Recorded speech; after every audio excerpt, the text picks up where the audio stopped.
kelompok 4 ingin melakukan resume wawancara human resource dari sebuah perusahaan tambang batubara. Kemudian ini ada anggota kelompok kami.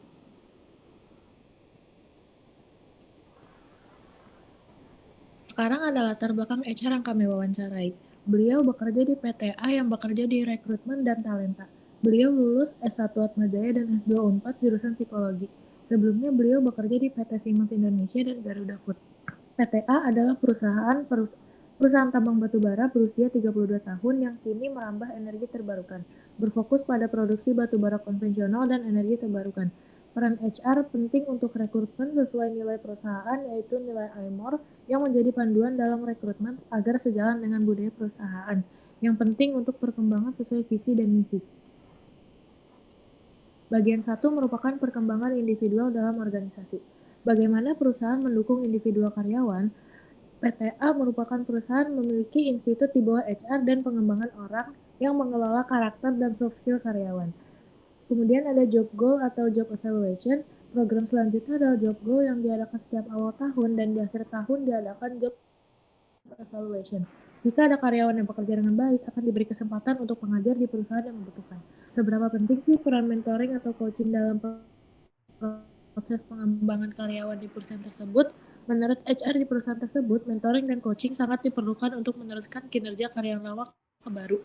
Hal ini juga membantu karyawan baru agar dapat bekerja dengan baik di perusahaan. Apa saja keterampilan utama yang difokuskan dalam pengembangan karyawan di perusahaan? Soft skill karyawan akan diberikan modul seperti bagaimana untuk mengoptimalkan tim. Hard skill disesuaikan dengan kemampuan departemen, misalnya kemampuan interview yang belum memadai. Jika belum memadai, akan diberikan pelatihan interview hard skill. Bagaimana perusahaan A menciptakan lingkungan kerja yang mendukung perkembangan individu? 1. Budaya mendukung pembelajaran dan inovasi. 2. Peran manajemen penting untuk pengembangan. Dan yang ketiga ada ajang improvement di perusahaan. Apa tantangan utama yang dihadapi oleh HR dalam mendukung perkembangan individu karyawan? Menurut HR perusahaan A, tantangannya adalah mengefisiensikan waktu. Contohnya wawancara untuk karyawan apakah bisa dilakukan secara bersama-sama satu persatu. Selanjutnya bagian 2 yaitu dampak individual difference dalam berorganisasi. Jadi poin yang pertama itu menangani perbedaan individu dalam tim. Perusahaan A mengelola perbedaan kepribadian dengan pendekatan keterbukaan berupa openness. Misalnya melalui komunikasi langsung untuk memahami masalah. Jika diperlukan, HR menawarkan bantuan tambahan. Poin kedua, proses rekrutmen. HRD menilai calon karyawan berdasarkan nilai atau value mereka, memastikan kejujuran saat wawancara, dan menggunakan tes psikologis yang dikelola internal untuk menilai kecocokan budaya dan kepribadian. Poin ketiga yaitu pengaruh perbedaan dalam dinamika tim. Perbedaan individu memperkaya dinamika kerja tanpa mengganggu, karena tim berbagi tujuan yang sama. Beragam sudut pandang dianggap meningkatkan efektivitas dan inovasi. Poin yang keempat yaitu program pengelolaan perbedaan. Perusahaan fokus pada prinsip nilai, rasa hormat, dan meritokrasi. Keberagaman tim dinilai penting untuk menciptakan ide-ide baru, menarik talenta, dan mendukung strategi keberlanjutan. Selanjutnya masuk ke bagian 3, emotional labor, pelatihan emosi dalam bekerja dan pengelolaannya dalam organisasi. Yang pertama, bagaimana HRD mendukung karyawan dalam mengelola emotional labor, terutama di posisi yang berhubungan langsung dengan pelanggan. HRD mendukung karyawan dalam mengelola emotional labor dengan rencana pelatihan khusus dan dukungan untuk mengelola emosi, terutama di posisi layanan pelanggan. Yang kedua, bagaimana perusahaan mengidentifikasi dan mendukung karyawan yang menghadapi tantangan dalam mengelola emotional labor.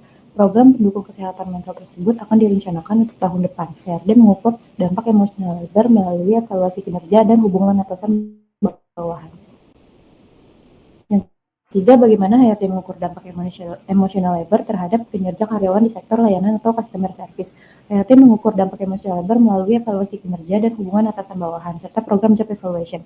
Yang keempat, bagaimana peran HRD dalam memastikan emotional well-being karyawan tetap terjaga. Untuk menjaga kesejahteraan emosional, HRD melakukan kegiatan sosial sederhana, seperti makan bersama guna mempererat kebersamaan.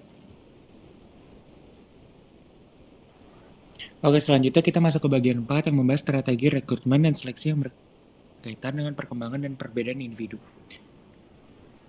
Yang pertama, bagaimana HRD mengidentifikasi potensi perkembangan karyawan selama proses rekrutmen, apa saja faktor yang diperhatikan dalam penilaian calon karyawan terkait potensi perkembangan mereka di masa depan.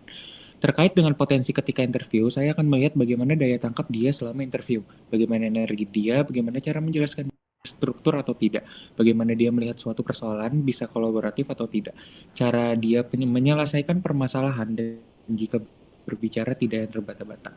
Selanjutnya, bagaimana perusahaan menilai kecocokan budaya atau bisa disebut dengan cultural fit calon karyawan. Cultural fit calon karyawan dinilai berdasarkan kesesuaian dengan nilai perusahaan seperti integritas, meritokrasi, keterbukaan, rasa hormat, dan keunggulan.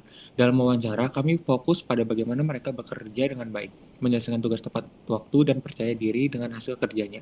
Saya juga mengutamakan komunikasi yang jelas dan jujur. Jika ada yang kurang, saya ingin mereka bisa menerima kritik dengan rasa hormat dan mengutamakan perbaikan. Selanjutnya bagian 5 tentang refleksi dan tantangan dalam HRD. Pertanyaan pertama, apa tantangan terbesar yang dihadapi HRD di perusahaan dalam mengelola perkembangan individu dan perbedaan individu? Menurut HR, justru perbedaan individu harapannya menjadi satu dinamika dan memberikan warna dalam perusahaan, jadi beragam, tetapi tetap memiliki tujuan dan target yang sama. Kedua, bagaimana perusahaan menghadapi tantangan ini dan apakah ada solusi atau inisiatif yang telah diterapkan? Perusahaan melakukan weekly meeting untuk mencari tahu perbedaannya dan seberapa berbedanya. Dengan meeting berdiskusi bersama, harapannya bisa menemukan solusi yang lebih baik bersama. Ketiga, bagaimana HRD memonitor dan mengevaluasi efektivitas program pengembangan karyawan.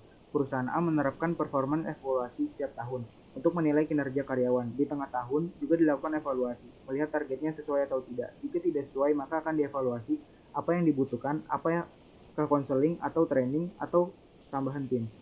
Kelima, bagaimana peran HRD dalam menjaga keseimbangan antara kebutuhan organisasi dan kebutuhan individual karyawan. Bagaimana penyelesaiannya?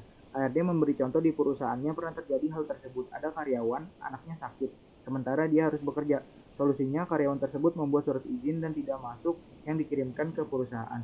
6. Bagaimana perusahaan beradaptasi dengan perubahan tren pengembangan dan pengelolaan individu.